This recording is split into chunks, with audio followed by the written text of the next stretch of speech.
En el nombre del Padre, del Hijo y del Espíritu Santo. Amén. Palabra de vida.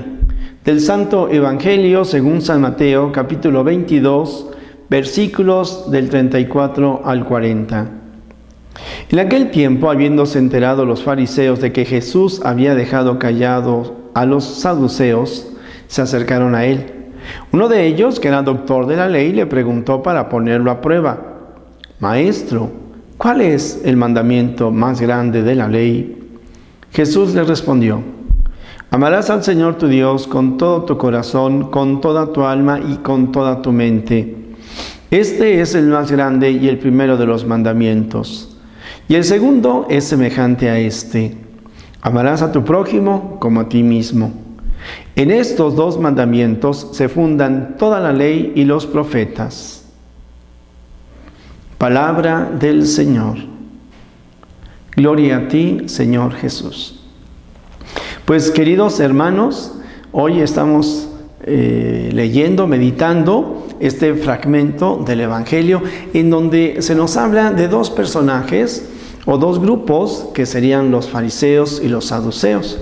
En esta ocasión, bueno, pues ya se nos dice que Jesús había entrado en diálogo con los saduceos, los cuales le pusieron una trampa y salieron vencidos.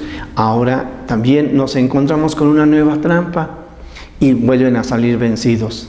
¿Será acaso que entonces el Señor nos invita a que tengamos triunfo siempre en todo lo que hacemos? No. Lo que pasa es de que el Señor Jesús, que es camino, verdad y vida, sale triunfador no porque pretenda aplastar a otros, no, sino porque se maneja con la verdad.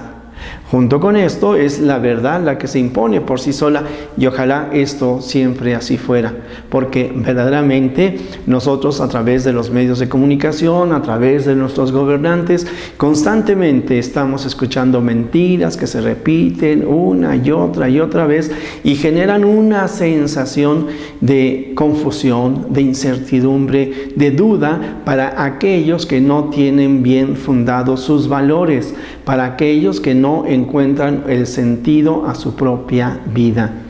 Una mentira, por más veces que se repita, nunca será verdad. Y aunque genere esa conciencia de lo que se está haciendo estará bien porque muchos lo hacen, no. El error, la mentira, siempre serán eso. Un error, una equivocación, una mentira. Bueno, pues hoy el Señor Jesús precisamente nos remite al centro de nuestra vida, de nuestra existencia. ¿De qué manera nosotros podemos esforzarnos en vivir en la verdad? Pues cuando ponemos a Dios en nuestra vida. Pero ciertamente, por ejemplo, los saduceos eran hombres creyentes, buenas personas, pero muy metidas en el campo de la política. Y entonces ellos procuraban guardar su estatus.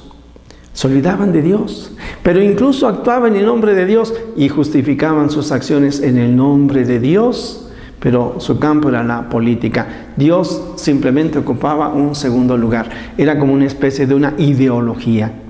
Y los fariseos, ellos se dedicaban un poco más a la cuestión económica, es decir, ellos se dedicaban a los negocios. De tal manera que sí, claro que hablaban de Dios, pero lo suyo era propiamente el negocio. A cada uno de nosotros nos puede ocurrir lo mismo, que de repente convertimos o hacemos de Dios una ideología y no propiamente de la fe el encuentro con una persona, con Jesucristo. Por eso el Señor hoy estará diciendo que el primer mandamiento es amar a Dios por encima de todas las cosas. Y en esto tú y yo debemos constantemente estarnos cuestionando. ¿Amo a Dios? ¿Actúo para buscar la voluntad de Dios? ¿O estoy actuando para mi propio provecho? El mandamiento es muy claro: Dios por encima de todas las cosas y al prójimo como a uno mismo. De esta manera, para poder amar al prójimo como a uno mismo, el primer punto es: yo me tengo que saber reconocido como muy amado por Dios y tener paz y confianza en Dios. Y por lo mismo, este amor que Dios me da, compartirlo con aquellos que me rodean. Que a través de mis palabras, de mis acciones, los demás también experimenten el amor de Dios, se sientan amados por Dios. Y entonces no es ninguna cuestión económica, política o interés personal el que hace que yo pueda buscar a los demás y que pueda amarlos si es que Dios verdaderamente está en el centro de mi vida. Así, un matrimonio, esposo, esposa, se aman en Dios y se ama a los hijos en Dios y a los hermanos y a los padres se les ama en Dios. Para poder ser felices, necesitamos poner en práctica este mandamiento que el Señor nos da. Amar a Dios por encima de todas las cosas y al prójimo como a uno mismo. Sonríe, Dios te ama. Jesús, que todos te conozcan y te amen, es la única recompensa que quiero. La bendición de Dios Todopoderoso, Padre, Hijo y Espíritu Santo, descienda sobre ti, sobre tu familia, sobre tus necesidades, sobre tu trabajo diario, sobre tu apostolado.